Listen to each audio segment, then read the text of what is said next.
Boa noite, pessoal. Sejam todos muito bem-vindos a mais uma live do podcast da NR13, onde o assunto aqui é integridade e segurança. Falamos tudo sobre como você, engenheiro ou inspetor de equipamentos, pode atuar nesse mercado e ter ganhos mensais de mais de R$ 10.000. E o Marcos vai responder hoje algumas perguntas da audiência. Eu estou aqui com ele, Marcos Rosa, que é especialista da NR13. Fala, Marcos, como tá? Ô, César, eu tô bem, cara. Graças a Deus, estamos aí, né? Como eu disse já, né? Ficamos aí uns dias sem fazer live, mas muitas perguntas apareceram hoje aí para que a gente pudesse responder. Eu até fiz uma live há uns 15 dias atrás, que tirei uns dias de folga aí. Acho que o pessoal até acompanhou meus stories, né? E eu fiz uma live, mas acabou sendo perdida, porque deu um problema aqui no Instagram, caiu a live e aí já era, não ficou salva. Vamos ver se a gente consegue deixar essa salva aqui, porque muitas perguntas interessantes, tá? Pode começar, César. Faz a primeira pergunta, eu vou colocar ela aqui também, para que o pessoal possa ver a pergunta. Fale o nome da pessoa que fez, tá? Mesmo se for um nickname aí. Tá bom, vamos lá. A KLS Engenharia, falando, Marcos, inspeção de caldeira, quais são os dispositivos de segurança que devem ser calibrados? São duas perguntas dele, acho que elas falam juntos, né? E as calibrações devem ser feitas em todas as inspeções periódicas? Então, vamos lá. Inspeções... fala de novo o comecinho para eu ver se eu acho ela aqui. Quais são os dispositivos de segurança que devem ser calibrados? Peraí. Achei. Ah, não. Pus uma outra aqui. Peraí, deixa eu ver se eu acho. Tem muita pergunta, cara. Eu não estou conseguindo achar dele aqui. Deixa eu ver qual. Troca, espaço, por tanque, calibração. São de caldeiras, quais os dispositivos. Aqui, achei. Leu aí, tá vendo? Marcos, na inspeção de caldeiras, quais os dispositivos... É essa, né? Isso. Tá, vamos lá então. Quando a gente faz inspeção de caldeira, a maioria dos profissionais habilitados, né, infelizmente não sabem disso, mas você precisa sim avaliar a certificação de todos os dispositivos de segurança. Ah, Marcos, por que você fala de todos? Tem mais do que um? Às vezes sim, às vezes não. Depende do tamanho da caldeira. Um exemplo, uma caldeira aquatubular com 2 balões, tem lá, sei lá, 400 toneladas de vapor hora. Uma caldeira de grande porte, ela costuma ter até 3 ou 4 válvulas de segurança, né? Então, precisa avaliar a documentação, a calibração, né, de todos os dispositivos, dos 4 dispositivos de segurança. E, além disso, tem também os dispositivos de controle, né, que ele não perguntou aqui, mas a gente pode alertar também que os dispositivos de controle também precisam ser avaliados, checados as documentações. Ah, Marcos, mas eu cheguei lá no meu cliente, um case aqui, né? Eu cheguei lá no meu cliente, fiz a medição de espessura, fiz toda a avaliação visual, avaliei a documentação. As válvulas de segurança aparentemente estão ok, mas elas estão com a data sem validade, ou seja, ela tem 2 anos de calibração, 3 anos de calibração, né? Que calibração de válvula de segurança para caldeira é 1 ano. Então, imagina que você não tem mais validade aquele documento. O que eu tenho que fazer? Eu posso, por exemplo, falar para o cliente assim, olha, eu vou deixar a caldeira tá liberada, porém você precisa calibrar as válvulas. Não pode. Não. Tem que ser reprovada a caldeira, porque o laudo tem que ser conclusivo. Então você precisa simplesmente colocar lá, cara, a caldeira não está apta para a operação, né? Devido à falta de calibração. Ah, Marcos, mas e aí se o cliente falar assim, não, eu vou lá e calibro rapidinho. Pode ser feito, pode esperar esse tempo? Depende, aí depende. Por quê? Algumas paradas para manutenção de caldeiras levam 3, 4 meses. Tem algumas indústrias, né, que a gente faz muito serviço, presta muito serviço, como indústria sucroenergética, que é as usinas de açúcar e álcool. Às vezes elas têm de 3 a 4 meses de parada.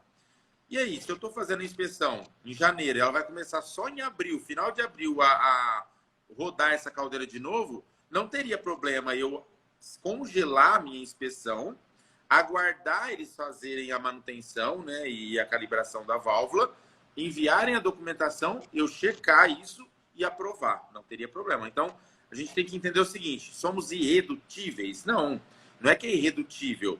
Agora, se você está numa parada, que é 1 dia de parada, 2 dias de parada, fazendo uma inspeção de caldeira, tem lá duas válvulas de segurança, uma caldeirinha pequena flamo-tubular, e os caras estão te pressionando porque quer pôr para rodar. Como que você vai liberar? Não tem jeito. Então, você tem que ter essa consciência de que os dispositivos de segurança devem ser, sim, calibrados, tá? E esses são os equipamentos que você precisa ter mais atenção até. Respondido? Com certeza. E continuando aqui na KLS Engenharia, as calibrações devem ser feitas em todas as inspeções periódicas? Ah, legal essa pergunta. Deixa eu ver se eu acho aqui a pergunta dele. As calibrações, achei. Ótimo. Ó, no caso de caldeira, sim, né?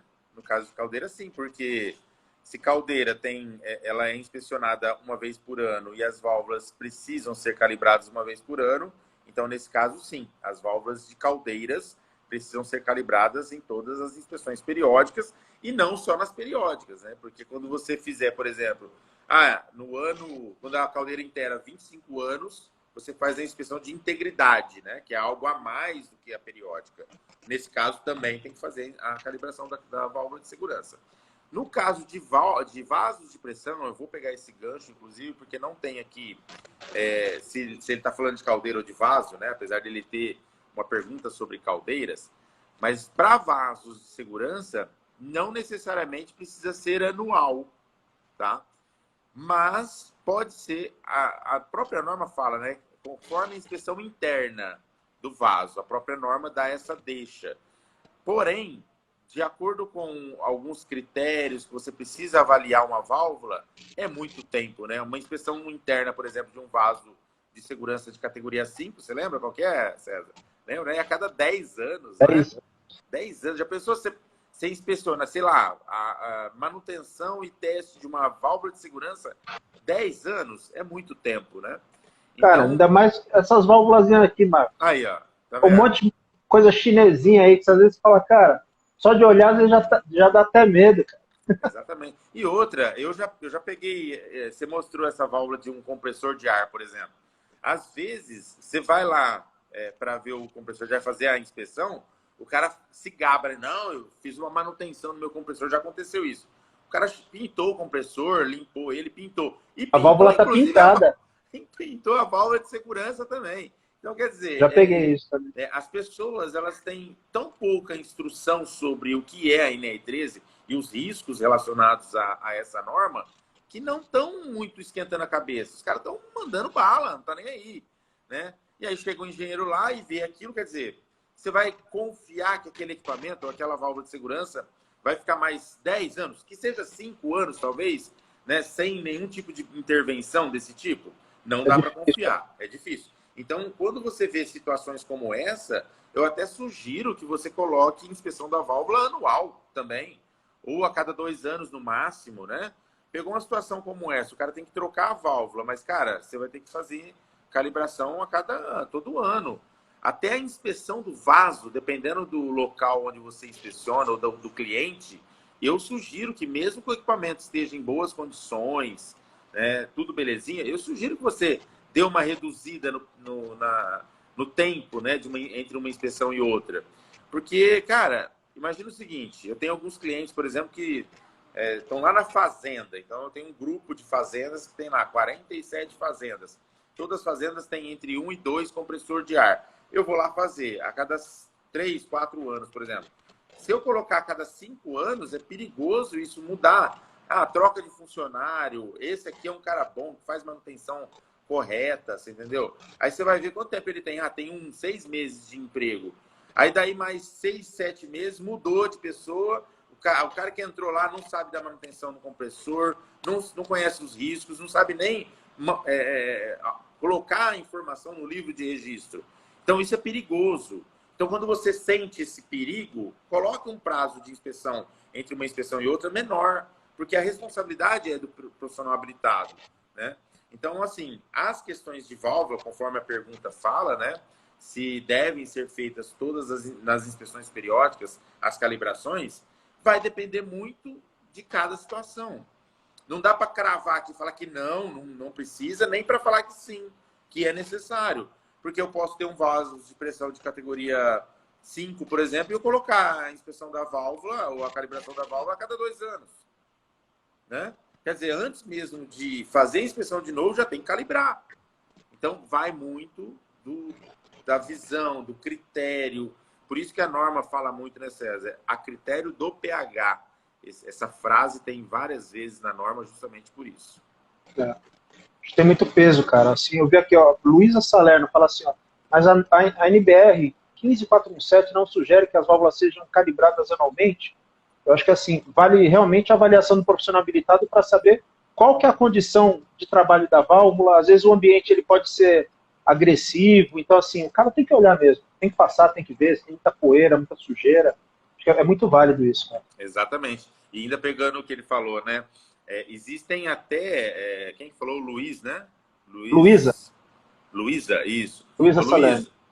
Luísa, legal sua questão aí. Realmente, a gente tem que entender o seguinte.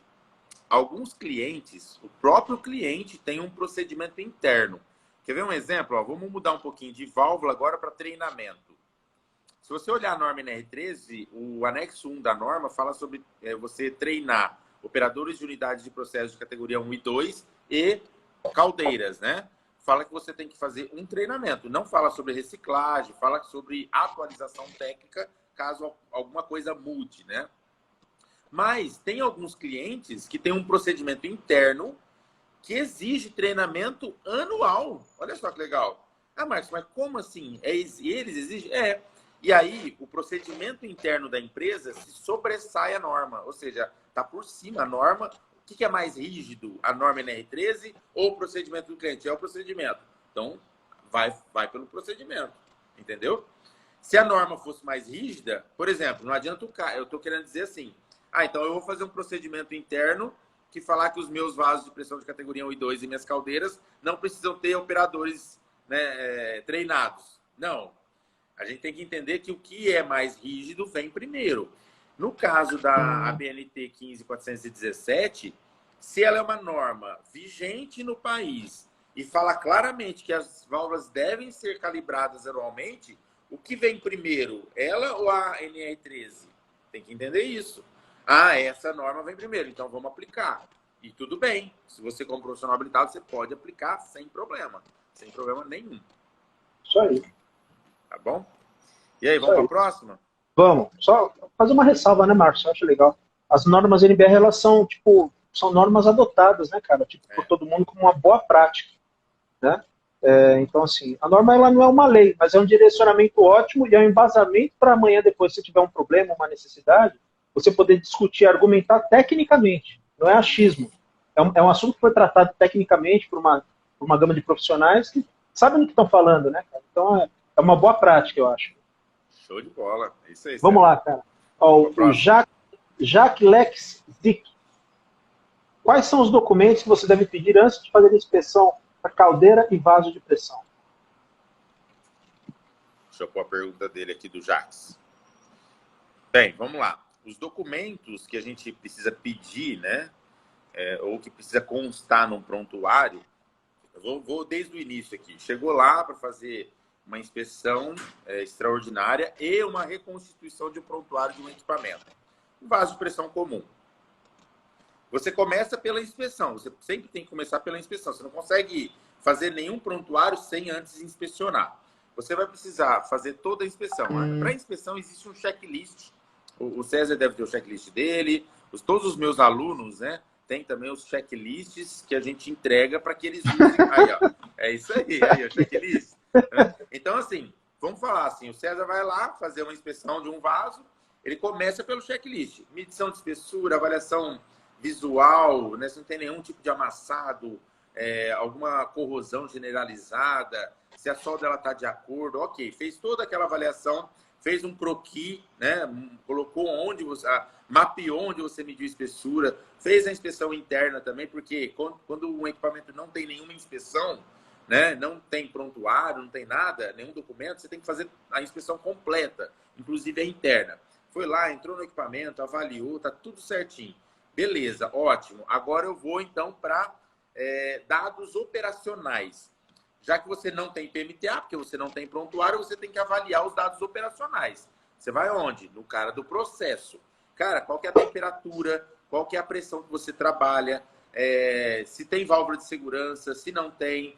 Se não tem válvula de segurança, qual é o sistema que inclui esse equipamento, da onde vem esse fluido e para onde vai, né? Qual é a densidade do fluido, qual é a vazão desse fluido, tudo isso você precisa ter de informação, tá? Eu estou falando passo a passo para ficar mais fácil para que vocês possam entender. Chegou com essas informações, aí você vai fazer o quê? Levantar os dados dos dispositivos de segurança, que é a válvula de segurança, ou disco de ruptura que seja. Eu vou instalar uma válvula de segurança. Que tamanho que é essa válvula? Qual é a bitola? Porque válvula não é só pressão, é vazão também. O tipo da válvula, será que tem que ser pode ser uma válvula API? Precisa ser uma válvula semissanitária ou sanitária? Né? Isso tudo a gente tem que avaliar no processo. Trouxe essas informações, fez a folha de dados da válvula de segurança, e aí você já começou a ter aqui os dados. Aí você vai falar assim, tá, beleza, eu tenho a válvula de segurança. Qual que é a pressão que eu vou pôr de ajuste? Não sei. Então, vou lá fazer o cálculo da PMTA. Eu pego a espessura encontrada, tá? Coloco ali um valor abaixo daquela espessura. Vou dar um exemplo. Achei 12 milímetros no corpo do equipamento.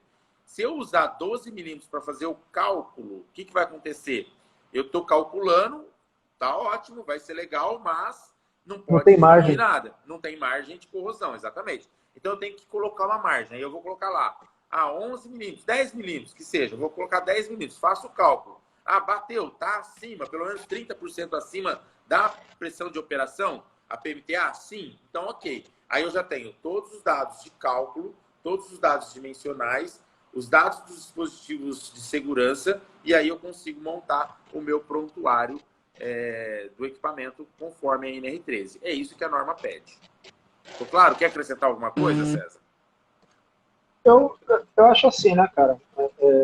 Isso daí é um passo que a gente dá quando você vai fazer a inspeção e não tem a documentação.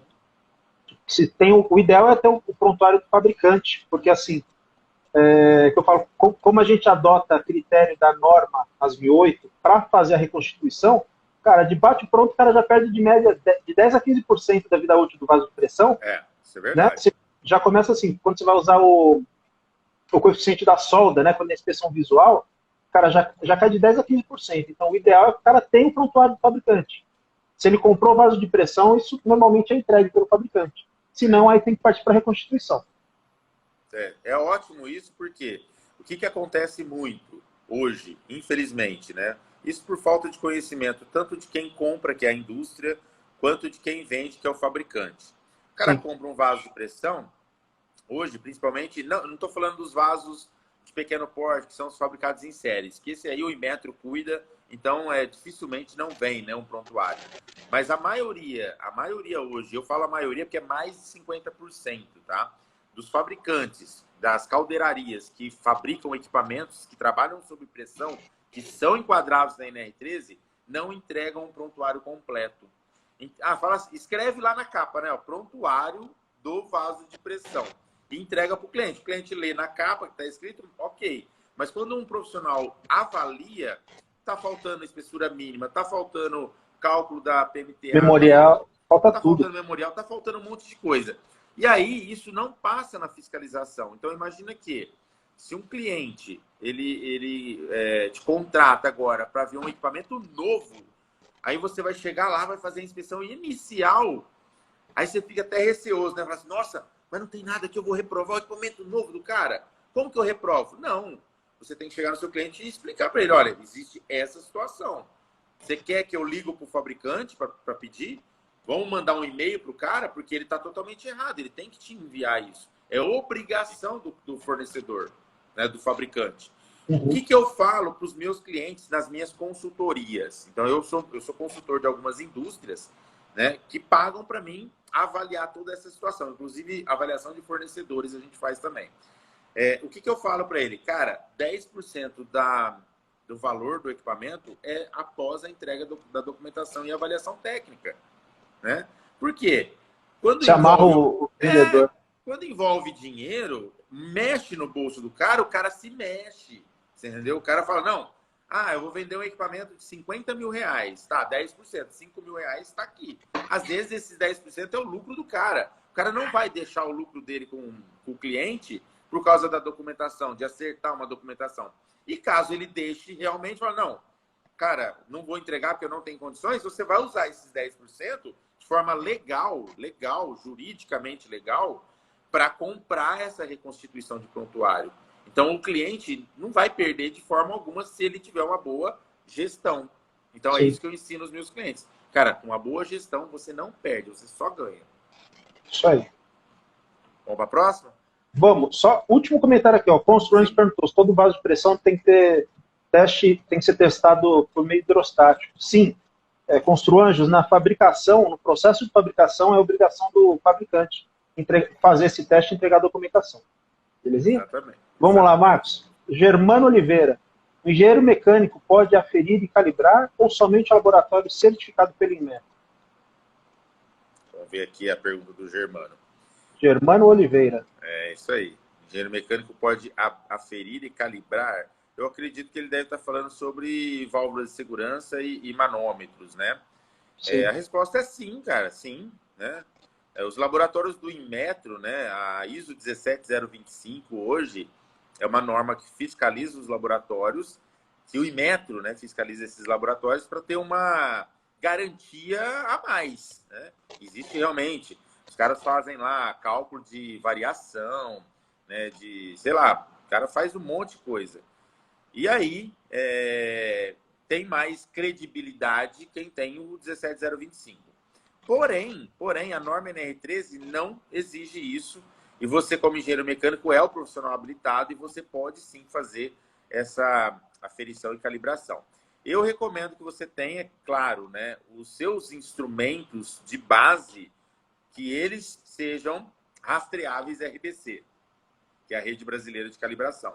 Então, eu tenho lá, beleza, eu vou calibrar 100 manômetros do meu cliente. Qual que é o manômetro que você vai usar como padrão, o seu padrão? É seu esse manômetro. Esse você calibra num laboratório, entendeu? Porque aí você tem a rastreabilidade. E aí, os outros 100, o que você faz? Você emite um certificado de calibração para cada um, ou um certificado que seja, né, a forma como você faz, e coloca uma cópia desse certificado do seu padrão, que é o rastreável. Isso ajuda demais e você consegue amarrar, então, né, a qualidade do seu trabalho. Isso serve também para as válvulas de segurança. Para se calibrar, testar uma válvula, você vai colocar ela no dispositivo, na bancada de teste, e precisa de um manômetro também, né? E esse manômetro precisa ser calibrado. Aí sim, eu calibraria numa rede brasileira de calibração aí, com base no Inmetro. É isso aí. Isso aí. Vamos lá, o King Drums. Isso aqui é baterista, hein? Qual é a fórmula para calcular a velocidade dos gases de caldeira? Deixa eu ver se eu acho ele aqui. Legal. Qual é a fórmula para calcular a velocidade dos gases? Cara, quando você fala em cálculos cálculos térmicos, de fluidos mecânicos, né, de caldeiras, que são os gases que você expele ali na queima, para isso é muito necessário que você consiga, né, ou tenha profundos conhecimentos dentro da termodinâmica, ou eficiência térmica de caldeiras, né? Conheça muito de combustão, muito de processo mesmo da caldeira. Então, assim, esse não é não é a minha especialidade, apesar de eu também prestar serviço nessa área. Eu não costumo falar sobre isso aqui, mas vamos lá. Existe sim, né, uma fórmula que você usa para você fazer esses cálculos.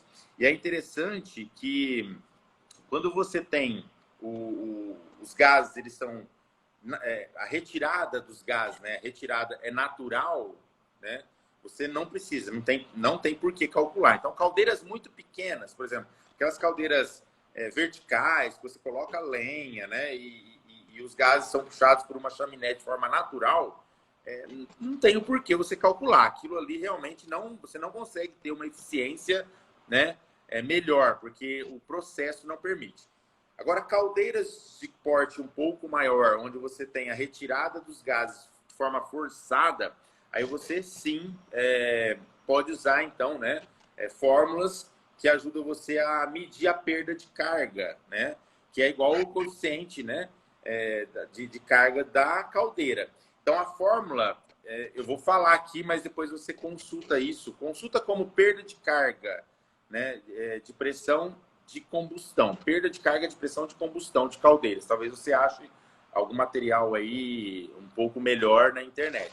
Mas você vai ter assim, ó. Você tem perda de carga igual a coeficiente de... Perda de carga é igual ao coeficiente de perda de carga vezes a densidade do fluido. Aí você pega a densidade do fluido, né, e faz essa conta. Perda de carga é igual ao coeficiente de carga, né, de perda de carga, vezes a densidade do fluido, vezes a velocidade média ao quadrado. Vezes a velocidade média ao quadrado. Faz o seguinte, eu vou fazer o seguinte, eu tenho um material que fala que tem essa fórmula, tem o jeito de fazer essa conta. Me chama, qual que é o nome dele mesmo? Kim Drums. Ele até mandou um joinha assim. Mandou? Ele tá aí, né? Tá aí. O Kim, manda um direct para mim lá, me chama no direct do meu Instagram, que eu mando esse material para você aí. Talvez pode te ajudar, tá? Mas, assim, é interessante, é muito importante que isso seja feito. E quem faz esses cálculos, cara, é o fabricante, tá? O fabricante detém esse know-how, o fabricante da caldeira, para dar a eficiência que ele promete. Imagina que o fabricante ele tem que falar, cara, essa caldeira vai produzir X toneladas de vapor por dia. Sei lá, 200 toneladas de vapor por dia. Para atingir isso, ele tem que dar o quê? Uma garantia. E aí ele precisa conhecer muito de eficiência energética, né? Outras pessoas que conhecem muito sobre isso, inclusive eu tenho um parceiro meu, parceiraço, que nós estamos bolando agora, que é o LIC, nós vamos fazer agora, que é o engenheiro Cláudio. Nós estamos fazendo, já está gravando já o treinamento, né, para reconstituição de prontuário de caldeira. Nós vamos começar com isso. Reconstituição de prontuário de caldeira são cálculos com base no ASME1, que a gente vai ter espessura mínima dos tampos, dos tubulões, dos espelhos, dos estays, saber como que funciona, né? Furação de coletores e assim por diante. Esse treinamento, pra você ter uma ideia, até um spoiler aqui, ele vai ser assim, nós vamos ensinar a calcular a caldeira flamotubular, aquatubular e mista, as 3 caldeiras, e nós vamos entregar também, além de você aprender na mão a calcular em vídeos gravados, você pode voltar quantas vezes quiser, você vai ter também as planilhas em Excel para que você jogue os dados que você vai coletar, que está no checklist da caldeira, e a planilha vai calcular para você. Então, vai ser muito legal esse treinamento. Né? E depois desse depois desse treinamento já está previsto um para eficiência energética, que aí sim é calcular combustão, calcular velocidade de saída de gases e assim por diante, perda de carga. Mas depois eu te passo lá certinho o passo a passo. Mas assim, é um material pesado, hein, Marcos? Cara, nossa, mas é pesado. Muito top isso aí. Eu lembro aquele primeiro que a gente teve, né? Tá prestes para rolar o segundo congresso. Teve aquele primeiro congresso que falou integridade e segurança. Que se você não viu ainda, dá uma olhadinha lá, cara. No perfil do Marcos tem um link lá para você entrar para ver o segundo congresso. Pesado, isso é para derreter a cabeça. É tudo pesado, esses cálculos da parte de caldeira é bem pesado mesmo. Mas olha só, é pesado, mas do jeito que a gente vai fazer, vai ser mamão, cara, porque aí qualquer engenheiro mecânico vai conseguir pegar os dados em campo, jogar na planilha e obter os cálculos. Ah, mas eu estou em dúvida num cálculo aqui. Vai lá e assiste de novo o vídeo. Quer dizer, então não tem porquê o cara não fazer uma reconstrução de prontuário de caldeira. A gente precisa disso, viu, César? Precisamos disso. Hoje, a gente tem muitas caldeiras no mercado sem prontuário. Ou o cara perdeu, ou o prontuário é incompleto, porque a maioria dos fabricantes hoje fabricam com receita pronta, né? A maioria dos fabricantes hoje, infelizmente, caldeiras pequenas principalmente. Você vê essas caldeiras flamotubulares, as flomotubulares principalmente, é uma receita pronta. O que é uma receita pronta? O cara trabalhava num fabricante de caldeira que trabalhava em outro fabricante. Foi meio que um copiou, colou, foi levando e fez. Copia, cola, e o cara você joga no mercado. Faz as perguntas, o cara não sabe nem responder. Não é um cara especialista no assunto, é um cara que está fazendo com base numa receita, ou seja, num desenho. E tudo bem, ele está fabricando daquele jeito, mas qual que é o know-how? Né? Como ele chegou naqueles cálculos? Ninguém sabe. Então é isso que a gente vai regularizar a partir de agora, as caldeiras. É isso aí. Obrigado, Kim, pela pergunta. Vamos lá. André S. Figueiredo. Acho que até uma parte da pergunta dele já deve ter sido respondida. Quais são os documentos que precisam constar no prontuário de um equipamento NR13? Deixa eu ver se eu acho que... Nossa, tem pergunta aqui. Você não está fazendo a sequência, né? Tô. Tá? Tô na sequência. Quais... Como que começa a pergunta dele? Quais os documentos precisam constar num prontuário de equipamento NR13? Achei. É aquela que eu tinha marcado antes, estava lá embaixo já. Tá. Vamos lá. Tá aparecendo para você aí? Tá, né? Para mim não. Para você não aparece? Não. Acho que aparece para o pessoal, né, pessoal? Aparece aí para vocês, quando eu coloco a pergunta aqui. Quais os documentos precisam constar no prontuário de um equipamento NR13? Cara, é exatamente o que a gente já falou naquela pergunta anterior, né? Assim, eu acho que vale muito a pena falar que dentro de um prontuário você precisa ter os dados construtivos, você precisa ter os dados para monitoramento da vida útil, que é as... Aí o cara fala assim, Marcos, mas você fala tanto sobre espessura mínima de equipamentos, né? Por quê? Porque está escrito na norma, só que está em outro nome, né? Está escrito dados para monitoramento da vida útil. Como que você monitora a vida útil de alguma coisa? Através do desgaste, né? Não é isso? E aí Sim. O cara tem que ter a espessura mínima para ele comparar com as espessuras reais e assim por diante. Mas vai lá. Olha lá, aparece sim, ó, o pessoal está falando que aparece. Legal, obrigado, pessoal. Estou entrando até em outra conta aqui do Instagram para acompanhar também. Para. Mas não vai dar microfonia depois de você, cuidado, hein? Não, o microfone está fechado. Tá. Então vamos lá. Então imagina que você tem que ter os desenhos básicos, você precisa ter, que é um croquis, né? Quando a gente fala de reconstituição, né, é diferente de um prontuário de fabricante. Aqui ele está falando documentos que precisam constar no prontuário. Então, no prontuário do fabricante tem que ter tudo. EPS, RQP, documentos que é os certificados de matéria-prima, certificados de consumíveis, desenhos técnicos de conjunto do equipamento, para realmente ter dados ali para você fazer uma troca de um tubo ou algo assim, né? Precisa ter ali também o cálculo, né? O memorial de cálculo com espessuras mínimas, né? Os certificados e dispositivos de segurança, a folha de dados, né? Com a descrição do dispositivo de segurança, tudo isso precisa ter. E na reconstituição você já não vai conseguir muita coisa, né? Você vai reconstituir, por exemplo, você não vai saber o material. Como você vai achar, por exemplo, quem soldou aquilo? Não é possível. Então, você precisa fazer uma avaliação visual bem feita para tomar as decisões, né, de aprovado ou reprovado, de acordo com os cálculos feitos na hora. E aí é mais simples. É cálculo, memorial de cálculo, dados para monitoramento da vida útil e dados dos dispositivos de segurança. É isso. Beleza. Ó, aqui para mim, aqui agora é o Ale Freitas 487. Ale Freitas. Isso. Para fazer o laudo do sistema de armazenamento subterrâneo de combustíveis, eu fui até no Google olhar o que é esse caso, porque eu não conhecia. Esse aí eu não conhecia. Eu falei, cara, deixa eu me informar aqui que chato, né? Entendeu? Então vamos lá. Para fazer o laudo do sistema de armazenamento subterrâneo de combustíveis, o laudo de NR13, o PH precisa ser credenciado à FEPAM ou outro órgão? Então vamos lá. Então, como o nosso amigo César aí falou, né? Sistema de armazenamento subterrâneo de combustíveis. Esse aí são os postos de gasolina tem, né? São aqueles equipamentos enterrados. Agora é o seguinte, o item 13.2.2 da norma, desculpa, o item 13.2.1 da norma NR13, lá na última linha, se eu não me engano, a linha E de elefante, lá fala sobre os tanques, né? E um dos itens que menciona lá para se enquadrar na NR13 é que o tanque não seja enterrado.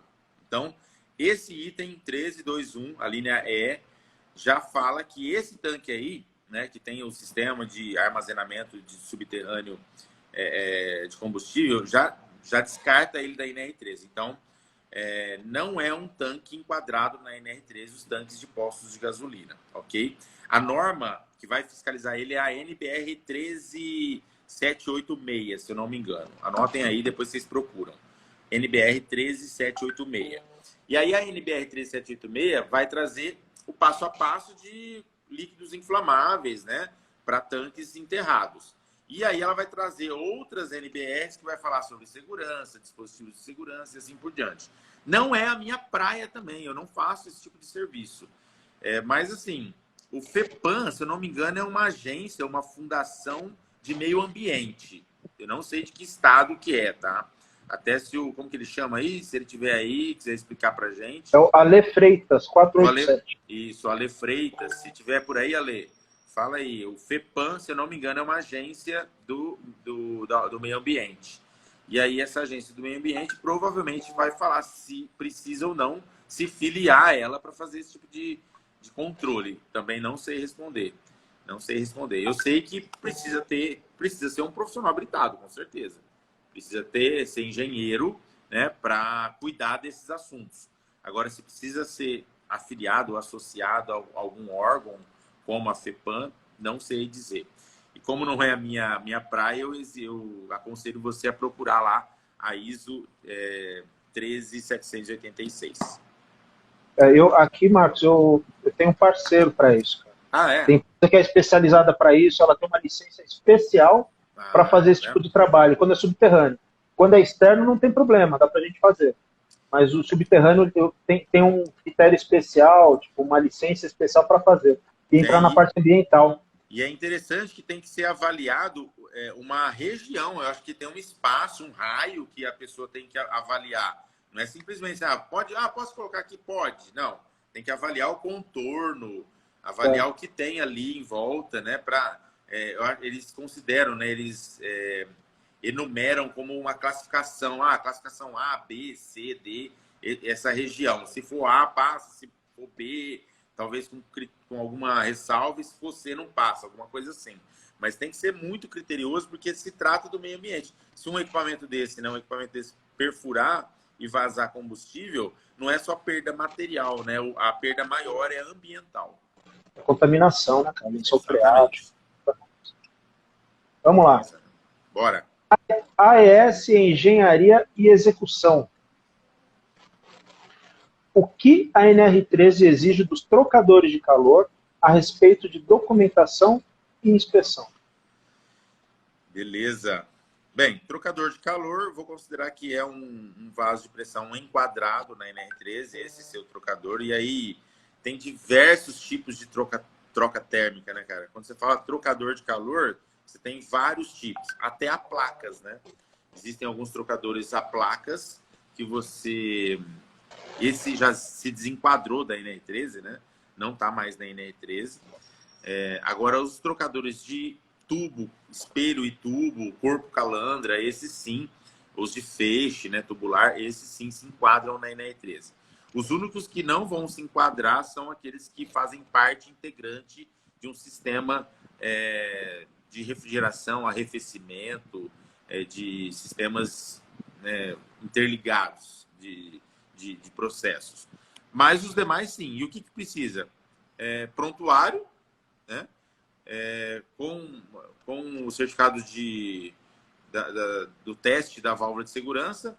Dispositivo de segurança é necessário, né, você ter também no corpo e na calandra, porque você está falando de dois fluidos, né? Se você tem pressão nos dois fluidos, precisa ter uma válvula de segurança no corpo e uma na calandra, ou no casco e no tubo, alguns conhecem por esse termo. Inspeção, livro de registro, placa de identificação, placa de identificação auxiliar e assim vai. Tudo que um vaso de pressão contém, esse equipamento vai ter que ter também, com base na NR13. Isso aí, vamos para a próxima? Vamos. Aqui, para mim, é a última que eu tenho aqui, Marcos. Tá, depois tem algumas que o pessoal fez aqui, tá? Beleza. É o Felipe M.A. Na inspeção periódica de caldeira flamo-tubular, os ensaios de líquidos penetrantes e ou partículas magnéticas devem ser sempre realizados? Cara, não necessariamente. O ensaio que você sempre tem que realizar é o visual e a medição de espessura. Esse não tem como você não fazer, tá? Esse sempre você vai precisar fazer. Porque senão não tem como você monitorar a vida útil, não tem como você avaliar desgastes, corrosão, alguma anomalia de caráter estrutural, você vai avaliar no visual. Isso tanto interno como externo. A medição de espessura é para você controlar e monitorar a vida útil do equipamento. No caso de líquido penetrante ou partícula magnética, é quando você tem alguma dúvida. Um exemplo, eu estou olhando aqui, vi um defeito, né, que no visual eu não consegui identificar, parece ser uma trinca, por exemplo. Vou fazer um líquido penetrante para garantir que o que eu estou vendo. Faz o líquido penetrante, não era uma trinca, era um risco lá que eu achei que era uma trinca. Ok, está aprovado. Não, é realmente uma trinca. Aí você vai ver o critério. Qual que é o critério para um vaso de pressão quanto à trinca? É 0. Não pode ter nenhuma trinca. Então, você vai lá e vai reprovar o equipamento e vai solicitar um projeto de alteração e reparo, um par. E aí, pegando o gancho, né, na questão do par, é onde você vai usar muito os ensaios. E aí, não só ensaio de partícula magnética e líquido penetrante, mas como também, por exemplo, ultrassom, né, convencional, das soldas aplicadas, ou até o phaser way, dependendo da situação. Você pode fazer também outros ensaios, né? Como, eu preciso saber a resistência desse material, eu vou fazer uma medição de dureza, uma metalografia. São ensaios complementares, assim como a partícula magnética e o líquido penetrante são considerados ensaios complementares. Como que você pode fazer para que você não tenha prejuízo nunca? Na sua proposta de uma inspeção periódica, tanto de caldeira como de vaso de pressão, faça os seus custos, levante muito bem os custos, mobilização, né, tempo de integração, porque algumas empresas têm lá, pede um dia para fazer a integração da segurança, então você tem que colocar tudo isso em ordem ali na sua proposta. E aí, você coloca itens exclusos, ou seja, não ensaios complementares, podendo ser usados a qualquer momento de acordo com a aprovação de uma demanda, exatamente, de uma necessidade, né, que será feita através de negociação de um aditivo. Pronto, se coloca dessa forma, você nunca vai ter prejuízo, né? Porque, um exemplo, o cara não coloca isso, aí você chega lá, o cliente acha que você vai fazer tudo, né, cara? Líquido penetrante em 100% da solda de um equipamento. Aí você chega lá e fala, não, mas eu não vim fazer líquido penetrante, não, mas eu quero que façam teste na solda. Não, peraí, o profissional habilitado sou eu que decido o que vai ser feito. Não estava no seu escopo técnico, né? Agora você vai... Não existe isso. O critério é do profissional habilitado. Ele que é o responsável. E por isso que a gente briga tanto, né, César, em especialização. O cara tem que ter especialização, o cara tem que conhecer a norma, tem que conhecer ensaios não destrutivos, porque se o cara não sabe o que é um LP, o que é uma partícula magnética, o que é um ultrassom, como que ele vai exigir que se faça esses testes quando for necessário? Não tem condições, o cara não sabe fazer. Então, ele tem que ter conhecimentos gerais e é por isso que eu bato muito na tecla. Especialização técnica, o profissional precisa fazer um curso sei lá, um curso como o meu, né, um curso de alta performance na E13, para saber na prática aplicar todos esses requisitos aí da norma e garantir a integridade e segurança do equipamento, como sempre eu falo. Sim. É muito importante tanto isso daí também como a parte comercial, né, mano? Também tem lá no seu curso, né, cara? O cara saber o que oferecer, como vender, né? Como vender e também, assim, tipo, definir a regra do jogo, né? Ó, o que eu vou fazer para você é isso daqui. Se precisar fazer mais, tem como fazer? Tem, mas isso custa. Não é toda hora que você vai fazer, então você vai fazer quando realmente precisar.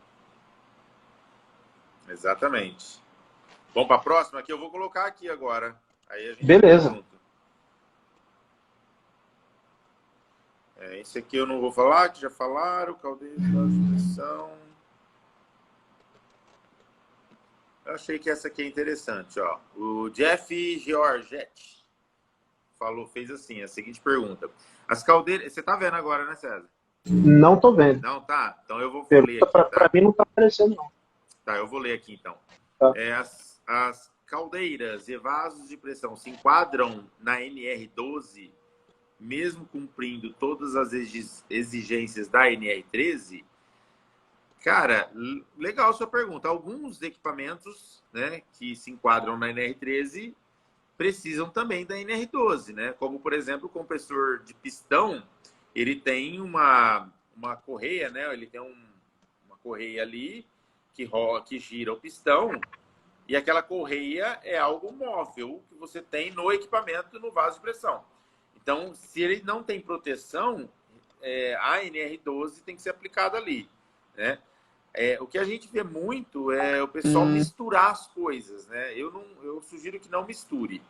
Se você for fazer uma inspeção de um vaso de pressão e verificar que ele tem partes móveis que precisam da NR12, coloque como sugestão. Não reprove o equipamento por causa que ele não está cumprindo a NR12, certo?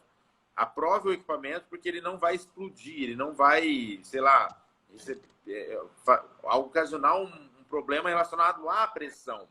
Então tá com tudo certinho, prontuário ok, tudo bonitinho, válvula calibrada, inspecionada, tudo bonitinho.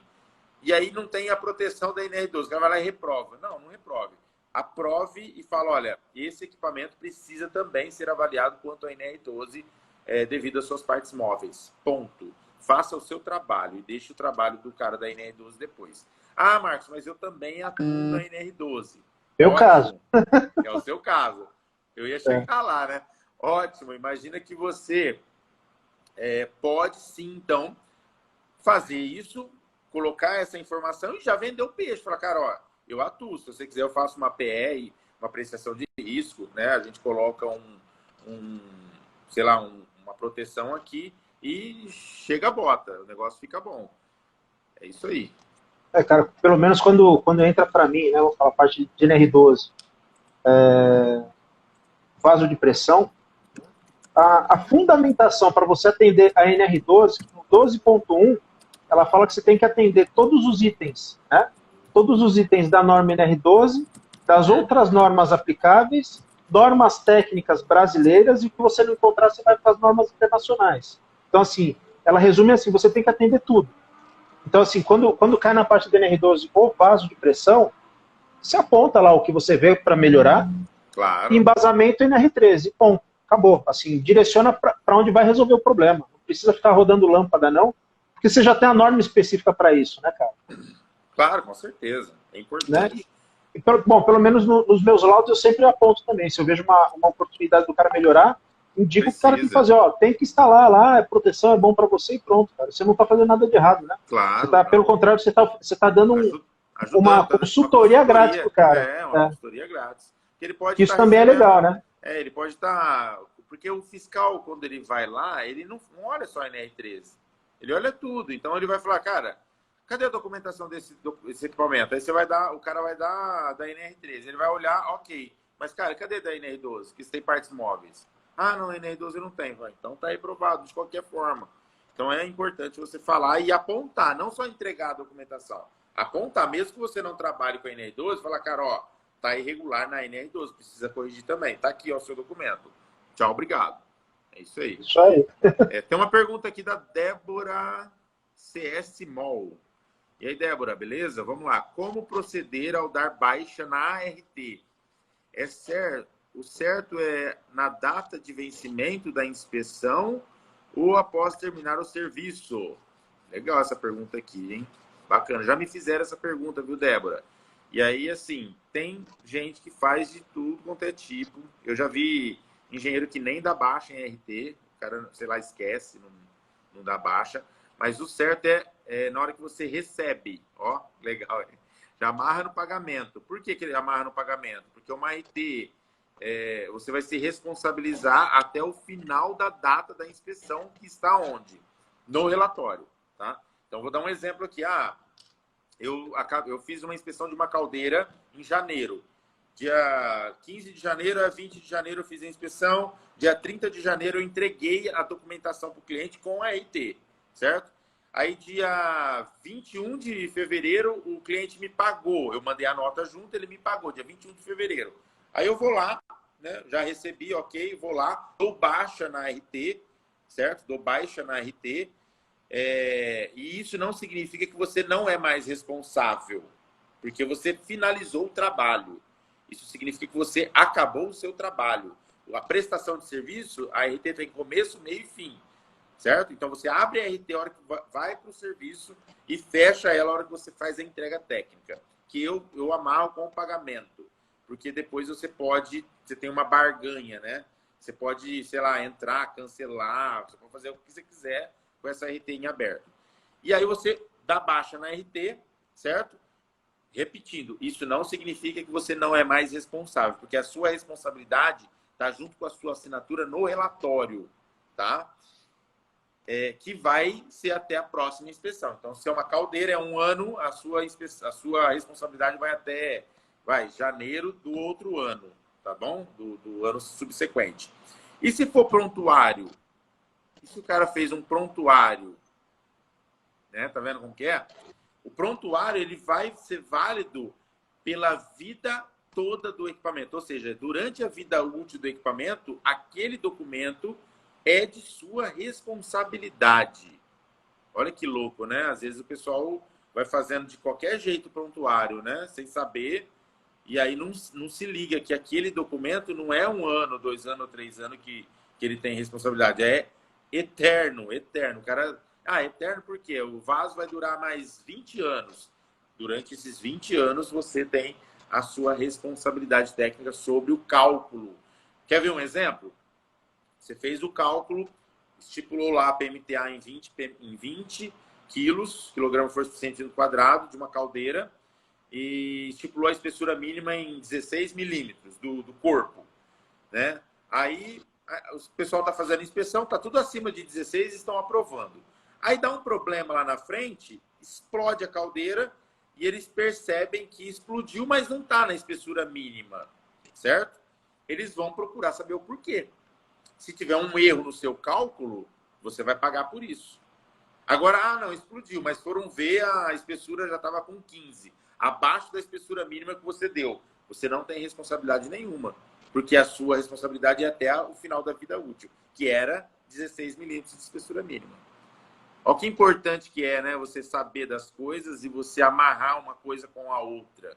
Não pode simplesmente fazer um prontuário sem espessura mínima, sem nada. Cara, até quando você vai ser responsável por isso aí? Tiro no pé. Exatamente.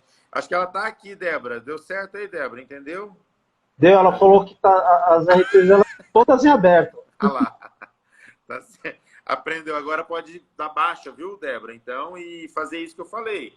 Você não se deixa de se responsabilizar. Por isso que é importante, quando você fizer prontuário, você ter um arquivo. Pode ser um arquivo digital, num OneDrive, por exemplo, de todos os prontuários que você já emitiu. Tá? E quando você...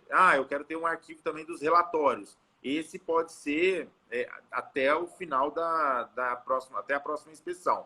Mas, cara, tenha tudo, que é muito legal.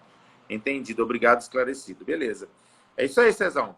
Cara, tem um monte de pergunta aqui ainda, mas o tempo agora já está estourado, eu não consigo mais.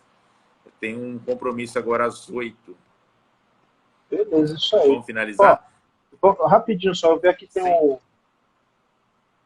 Marcos, espera aí.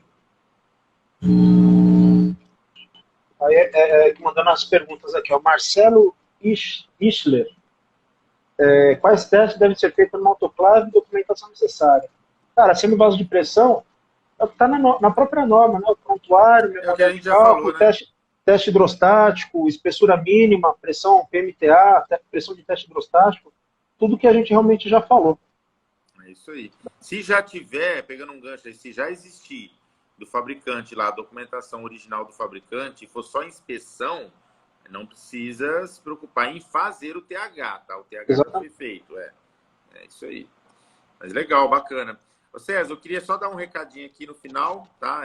Semana que vem, na verdade, deixa eu ver aqui se é semana que vem mesmo. Isso, semana que vem, dia 5 de abril, nós temos a mentoria Pro, né? Então eu vou convidar aqui o pessoal que tem intenção em entrar na mentoria Pro, se quiser Dia 5 já vai ter a mentoria. Você está lá, né César, Tô. na mentoria? Opa. Nós vamos falar sobre processos, né? Então, é um especialista em processo que vai fazer a palestra para a gente, falar um pouquinho sobre como é bom a gente entender de processo para conseguir entender as funções dos vasos de pressão. Então, é muito importante e vai ser interessante essa palestra, tá? Assim como todas as outras que a gente já teve. No mês passado, nós tivemos a palestra do Ricardo, acredito que você participou, né? Também falando sobre... André. Você perdeu? Mas tá lá, viu? Mas tá lá tá lá, você pode assistir lá. Lembrando que todas as palestras da mentoria, que é uma por mês, você tem na plataforma da mentoria. Inclusive, você tem desse ano, tem do ano passado, quer dizer, todas as palestras das mentorias, todas as palestras estão na plataforma e quem entra agora tem tudo para trás e tudo para frente durante o ano todo para assistir. É muito conteúdo, né, cara? Muito conteúdo. Muita coisa. A Mentoria Pro veio para ficar, é uma ferramenta fantástica para aumentar seu network, enfim. E aí, um outro recado que eu tenho é que dia 30 agora, daqui a um mês praticamente, né, dia 30 de abril, temos o 2º Congresso Brasileiro de Integridade e Segurança, NR13. Eu acredito que a maioria das pessoas aí já estão vendo, né, os anúncios, as propagandas, aí, a nossa campanha de entrega, né, de conteúdo sobre o Congresso. Cara, vai ter palestrante muito, muito bom, palestrante excepcional lá dessa vez. Pegamos aí realmente as maiores autoridades em integridade e segurança do Brasil para que esse congresso seja realmente marcante. Então, é outra oportunidade de atualização, é outra oportunidade que todo mundo tem aí de realmente entender mais sobre o mercado da NR13 e como aplicar as técnicas da forma correta para que você possa, então, realmente ser um bom profissional habilitado e tenha a certeza de que está fazendo um bom trabalho. Então, esses eram os 2 recados que eu tinha. Queria agradecer você, César, né, por estar aqui comigo, me ajudando, e quem sabe nas próximas aí a gente não pode fazer junto de novo, né? Vamos embora. Aí, ó, tá vendo? César é um cara... O Vitor é muito bom também fazer live com ele, porque ele conhece do assunto, então, assim como você, né? Tece comentários muito importantes também, agrega valor aos comentários, é muito importante. Né? Eu continuo esperando aquela que eu falei, ó, do Thiago Andreatta e do Vitor, tem que ter uma live contando a história deles, cara. Vamos esperar aí que vai ter. Beleza? Ó, show de bola. Galera, obrigado por tudo, boa noite, tamo junto e é só o começo. Valeu, fui.